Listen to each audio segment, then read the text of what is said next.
एक आकर्षण जो होता है विषयों का आकर्षण होता है, कषायों का आकर्षण होता है, संसार का आकर्षण होता है, और एक आकर्षण होता है जो गुरु का आकर्षण होता है, वह महात्मा का आकर्षण होता है। जब हम पहले वाले आकर्षण की बात करते हैं तो हमारा पतन होता है, लेकिन जब हम उस गुरु के आकर्षण की बात करते हैं तो हमारा उत्थान होता है। हमारे जीवन की यात्रा ऊपर की ओर चलने वाली होती है, लेकिन संसार और विषयों के आकर्षण में हमारे जीवन की यात्रा जो है नीचे जाने वाली होती है। आज तक हर संसारी व्यक्ति ने अपने आप को प्रभावित किया है, अपने आप को आकृष्ट हुआ पाया है, लेकिन सिर्फ और सिर्फ संसार से आकृष्ट हुआ पाया है।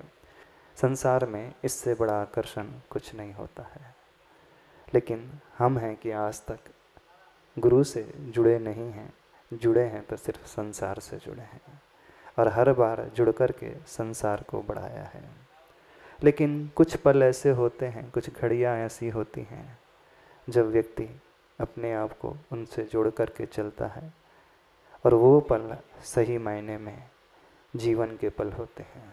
तो आज का पल, आज का दिन भगवान नेमिनाथ का जन्म कल्याणक और भगवान नेमिनाथ का दीक्षा कल्याणक। आज ही के दिन उनका जन्म भी हुआ था, और आज ही के दिन उनकी दीक्षा भी हुई थी, और आज ही के दिन हम 25 मुनि महाराजों का जन्म हुआ था, और आज ही के दिन उनकी दीक्षा भी हुई थी। वह जन्म जो माँ के गर्भ से होता है, उस जन्म की बात नहीं। सही जन्म तो होता है जब व्यक्ति की संसार से ऊपर उठने के लिए दीक्षा होती है, क्योंकि दीक्षा के पश्चात ही उसकी सही यात्रा शुरू होती है। और आज इस दीक्षा दिवस को मनाने के लिए आप लोग बैठे हैं और हम लोग भी बैठे हैं। उन नेमिनाथ भगवान को स्मरण करते हैं, पूज्य गुरुदेव को स्मरण करते हैं, उनकी दी हुई बातों को स्मरण करते हैं, उनके दिए हुए ज्ञान को स्मरण करते हैं, उनकी दी हुई शिक्षा को स्मरण करते हैं। वो शिक्षा जो संसार से ऊपर उठाने वाली होती है, वह शिक्षा जो संसार से कल्याण कराने वाली होती है। अन्य सारी शिक्षाएं का जो क्षेत्र होता है सिर्फ शरीर होता है, लेकिन एक शिक्षा ऐसी भी होती है जिसका क्षेत्र होता है शरीर न होकर के आत्मा का क्षेत्र होता है। तो आत्मा के क्षेत्र में जो हमें शिक्षा मिल जाती है, जिसके माध्यम से वही गुरु सही मायने में पारलौकिक गुरु कहलाता है। बाकी सारे गुरु जो शरीर आश्रित रहते हैं, शरीर तक सीमित रहते हैं, वो तो लौकिक गुरु की श्रेणी में आते हैं।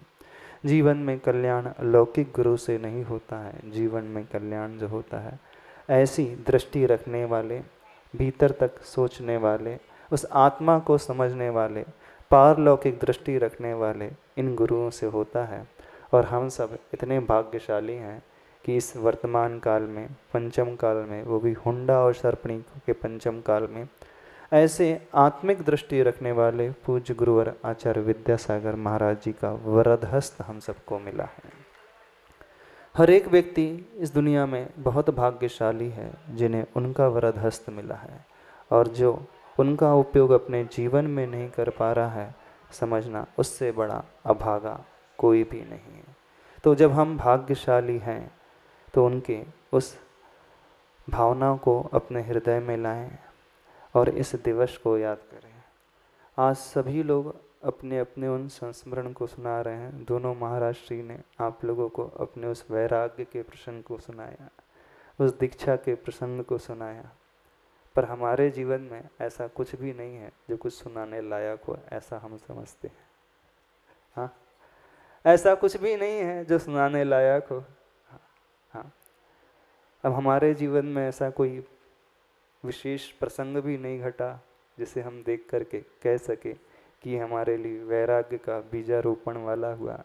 पर प्रसंग सही मायने में कहे तो सर्वप्रथम जब गुरु के दर्शन किए हैं, सबसे पहले हमने दर्शन किए थे आचार्य भगवान के मुक्तागिरी क्षेत्र में जाकर के। संग में सुखसागर मुनि महाराज जी थे, सर्वप्रथम उन्हीं से प्रभावित हुए थे। आचार्य भगवान का आगमन रामटेक में हुआ, नागपुर में हुआ।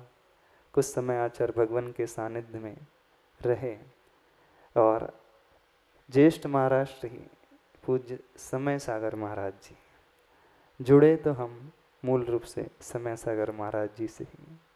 उन्हीं के दिशा निर्देश में, उन्हीं के मार्ग निर्देशन में, जैसा जैसा उन्होंने बताया, जैसे जैसे उन्होंने हमसे कहा कि क्या क्या करना है, किस प्रकार से करना है, एक एक शब्द, एक एक दिशा निर्देश महाराष्ट्र के। आचार्य भगवान तो महागुरु हैं ही, लेकिन इस मार्ग में सही रूप से पढ़ाने वाले तो पूज्य ज्येष्ठ महाराष्ट्री समय सागर महाराज जी हैं। उनका एक एक निर्देशन रहा, एक एक बात रही। जब आचार्य भगवान का चातुर्मास 93 और 94 में लगातार जो 2 चातुर्मास रामटेक अतिशय क्षेत्र में शांतिनाथ भगवान के चरणों में हुए, उस समय पढ़ाई चल रही थी, कुछ भावना थोड़ी थोड़ी उत्पन्न हो रही थी और कुछ समय का व्रत भी लिया था। अब हम आपको आज पहली बार एक रहस्य की बात बताते हैं जो आज तक हमने किसी को नहीं बताई, किसी को नहीं बताई। आज हम एक रहस्य की बात बताते हैं। सबसे पहले हमने व्रत मांगा था, जानते हो कितने समय का मांगा था? हमने सबसे पहले 7 दिन का ब्रह्मचर्य व्रत मांगा था। इतना कम तो व्रत किसी ने भी नहीं मांगा, हमें ऐसा लगता है जिंदगी में। और वो भी आचार्य भगवान से नहीं मांगा था, संग में दूसरे महाराज जी से उनसे भावना व्यक्त की थी। और धीरे धीरे ऐसी यात्रा बढ़नी शुरू हुई। फिर जब चतुर्मास आचार्य देव का रामटेक अतिशय क्षेत्र में हुआ, उस समय इंजीनियरिंग की पढ़ाई चल रही थी। आचार्य भगवान के चरणों में जाते थे, वो भी 4 महीने में हमेशा नहीं जाते थे, जब छुट्टी होती थी संडे को कभी चले जाते थे। और चतुर्मास अंत होने को आया, उस समय जैसा जैसा महाराष्ट्री समझाते गए कि ऐसे गुरुदेव के पास जाना, ऐसे निवेदन करना, ऐसे दृष्टि नीचे रखना, कुछ कहना नहीं, बस जो गुरुदेव कहें अपनी भावनाओं को एक बार रख देना, फिर जो गुरुदेव कहें उसे सहर्ष स्वीकार कर लेना, आ जाना। तो धीरे से इतनी भावना बढ़ी कि 1 वर्ष का व्रत, ब्रह्मचर्य व्रत आचार्य भगवान से लिए। फिर पढ़ाई पूरी हुई, 94 में इंजीनियरिंग हुई। अब दूसरी बात भी बता देते हैं, भावना मार्ग में बढ़ने की उसी समय में थी। डिग्री हो गई पूरी, घर से बगैर बताए। जब आचार्य भगवान का विहार बिना बारा की ओर चल रहा था, तो गाड़ी को एक जगह घर के पीछे दूसरी रोड में रख कर के किसी को बगैर बताए चुपचाप चले गए। कोई नहीं जानता था कहाँ गए, गुरुदेव के चरणों में पहुंच गए और कहा कि अब पढ़ाई हो गई पूरी, अब तो आ गए हम। तो गुरुदेव बोले ऐसे थोड़ी आया जाता है, ऐसे थोड़ी किया जाता है। जब तक माता पिता ना आए, घर में से कोई बड़ा ना आए, और आप तो बगैर बताए आ गए, क्या सोच रहे होंगे, क्या चिंता कर रहे होंगे। तो हम निकले पीछे पीछे, माता पिता भी निकल गए और उन्होंने किसी और रिश्तेदार को साथ में ले लिया, और अंदाज़ा तो लगा ही लिया था। और जब हम बस में सफ़र कर रहे थे तो शायद सिवनी के समय अथवा लखनादौन के समय किसी ने हमें देख लिया था और उन्होंने खबर कर दी थी। तो फिर पीछे पीछे आते आते वो आ गए और बीच में लखनादौन के समय हम टकरा गए, क्योंकि आचार्य भगवान ने तो शायद वापस ही भेज दिया था। हमें तो पूरा याद भी नहीं हमने क्या हमारे साथ क्या घटित हुआ था, पूरा वापस भेज दिया था। पुनः घर लौट करके आए और आचार्य भगवान ने कहा था सर अभी पढ़ाई हुई है, अभी बहुत सारी जिम्मेदारियां हैं। ये जो वैराग्य है, वैराग्य तो है लेकिन अभी इसमें दृढ़ता की कमी है। और जब तक वैराग्य दृढ़ नहीं होता है, मोक्ष मार्ग में व्यक्ति जो है कभी भी सफल नहीं होता है। प्रारंभिक भूमिका में, शुरुआत में हर एक जो साधक होता है वो बहुत जोश से भरा हुआ होता है। उसे ये लगता है मैं सब कुछ कर जाऊंगा, मुझे किसी प्रकार की कमी नहीं, किसी प्रकार की समस्याएं नहीं आएंगी, किसी प्रकार की कठिनाई नहीं होंगी। लेकिन आचार्य देव, आचार्य भगवान बहुत पारखी दृष्टि रखने वाले हैं। वो जानते हैं प्रारंभिक भूमिका का जो भाव होता है वो भाव तो बहुत अच्छा होता है, लेकिन वो भाव बिल्कुल वैसा ही होता है जैसे पौधे का मात्र जन्म होता है। अभी उस पौधे की यदि बढ़ोतरी करना हो तो थोड़ी उसमें हवा, खाद, पानी, दवाई आदि की आवश्यकता होती है। थोड़े से वो हवा के तूफान को भी झेल सके, गर्मी को भी झेल सके, थोड़ी बारिश को भी झेल सके। तो इस वातावरण को झेलने के योग्य जब वो पौधे को बनाया जाता है तब उसके विकास की यात्रा प्रारंभ होती है।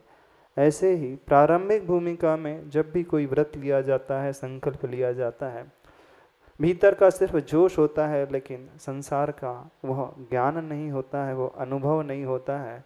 वो अनुभव सिर्फ गुरु के पास होता है और दुनिया में किसी के पास नहीं होता है। और उसी अनुभव के बल पर उन्होंने हमें वापस भेज दिया। अभी नहीं, अभी तो और पढ़ाई करना है, अपने मन की भी स्थिरता लाना है, और घर में जो भी हैं, बड़े लोग हैं, पेरेंट्स हैं, माता पिता हैं, उनको भी संतुष्ट करना है। क्योंकि पंचम काल में मोक्ष मार्ग में जब निकला जाता है तो एक एक को संतुष्ट करके निकला जाता है। आचार्य कुंद कुंद भगवान कहते हैं, आपिच्छ बंधु वग्गो, यानी अपने बंधु वर्ग से पूछ करके, उनकी आज्ञा लेकर के, उनकी परमिशन लेकर के ही इस मार्ग में बढ़ा जाता है। और इस मार्ग में इस तरीके से, जैसे तरीके को आचार्य भगवान ने बताया है, इस तरीके से यदि कोई साधक बढ़ता है तो वो अपनी मंजिल तक पहुंच जाता है। तो उसके पश्चात जब पढ़ाई पूरी हो गई, फिर आचार्य भगवान ने और कहा कि अभी इतनी ही पढ़ाई नहीं, अभी और पढ़ाई करना है। जब तक वो पढ़ाई पूरी नहीं होगी तब तक कुछ नहीं होगा। तो वो पढ़ाई भी धीरे धीरे हो गई। और जब आचार्य भगवान का चातुर्मास महुआ अतिशय क्षेत्र गुजरात में हुआ था, तो उसी समय गुरु पूर्णिमा के दिन आचार्य भगवान के श्रीमुख से 96 में आजीवन ब्रह्मचर्य व्रत हुआ। और जब दीक्षा नेमावर में सन 2000 में नहीं 99 में जो 23 दीक्षा हो रही थी, 99 में ऋषभ सागर से लेकर के पार्श सागर तक की 23 दीक्षा हो रही थी। उसके पहले आचार्य भगवान का संकेत कुछ आया इनडायरेक्ट कुंडलपुर के लिए। कुंडलपुर में गए, माता पिता भी गए और साथ में उनके पिता भी और चले गए, माता के पिता। उन्होंने कुछ ऐसी कंडीशन रख दी। आचार्य भगवान का संकेत तो हो ही गया था कि अब यहीं रुक जाओ, कहीं जाना नहीं है, लेकिन लौट करके वापस फिर से चले गए। और उस समय जो है दीक्षा नहीं हो पाई। दीक्षा का वैसे तो नंबर उसी समय था जब पूज्य ऋषभ सागर से लेकर के पार सागर तक 23 दीक्षा हुई थी। कुछ संकेत भी थी, लेकिन हम ही हैं कि लौट करके चले गए। कुछ कमजोरी हमारी ही रही होगी। फिर बाद में पुनः गुरुदेव का अनुकंपा, गुरुदेव का संकेत, वह 2000 में और 2004 का पूरा प्रसंग पूज्य विशाल सागर महाराज जी ने सुनाया, कैसी यात्रा रही। उस प्रसंग को नहीं दोहराना चाहते हैं। 2004 में दीक्षा, वैसे तो दीक्षा पहले अमरकंटक में होने की पूरी निश्चित हो गई थी 2003 में। फिर रामटेक में आचार्य भगवान का प्रवास ग्रीष्म काल का हुआ और 2004 ग्रीष्म काल रामटेक में ही आचार्य भगवान की भावना फिर से बन गई कि अब इस बार 24 दीक्षा देना है। लेकिन अंतराय कर्म ऐसा कि गुरुमती आर्यिका जो थी गजपंथा में गिर पड़ी थी और उनकी तीव्र भावना थी कि जब हमको भी आचार्य भगवान मुनि दीक्षा देखना है, आज तक हमने दीक्षा नहीं देखी। कुछ संकेत कुछ हो भी गया था, लेकिन वो गिर पड़ी तो फिर आचार्य भगवान को टालना पड़ा अभी। और आज तक गुरुमती आर्यिका को दीक्षा देखना ही नहीं का सौभाग्य प्राप्त हुआ। फिर वहाँ से विहार हुआ और विहार होते होते आचार्य भगवान डायरेक्ट रामटेक से देवोदय तिलवारा नहीं गए, बल्कि घूम करके छिंदवाड़ा होते हुए घूम घूम करके यात्रा करते हुए उस देवोदय गौशाला तिलवारा घाट में पहुँचे। और वह आज के दिन वह जीव दया का क्षेत्र जो गौशाला का क्षेत्र माना जाता है, आज ही के दिन एक साथ 25 मुनि दीक्षाओं का लाभ 25 ब्रह्मचारियों को मिला। और ये दिन इतना पुनीत दिन है क्योंकि आज के दिन को, यानी दीक्षा दिवस को, हर साधक को याद करना चाहिए। कुंद कुंद भगवान कहते हैं मुनि महाराज को अपने जन्म दिवस को याद नहीं करना चाहिए, लेकिन याद करना चाहिए तो अपने दीक्षा दिवस को। क्यों याद करना चाहिए?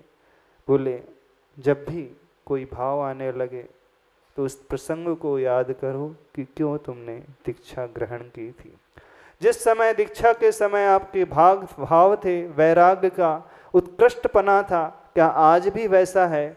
यदि नहीं है तो उस पल को याद करो, उस घटनाक्रम को याद करो, उस क्षण को याद करो जब सारे परिग्रह को छोड़ करके जो साधक भले यदि चौथे गुण स्थान में अथवा पांचवें गुण स्थान में होता है या पहले भी गुण स्थान में होता है तो सीधे वो जंप लगा करके सातवें गुण स्थान में, यानी सबसे ज़्यादा विशुद्धि होती है तो उसी समय होती है।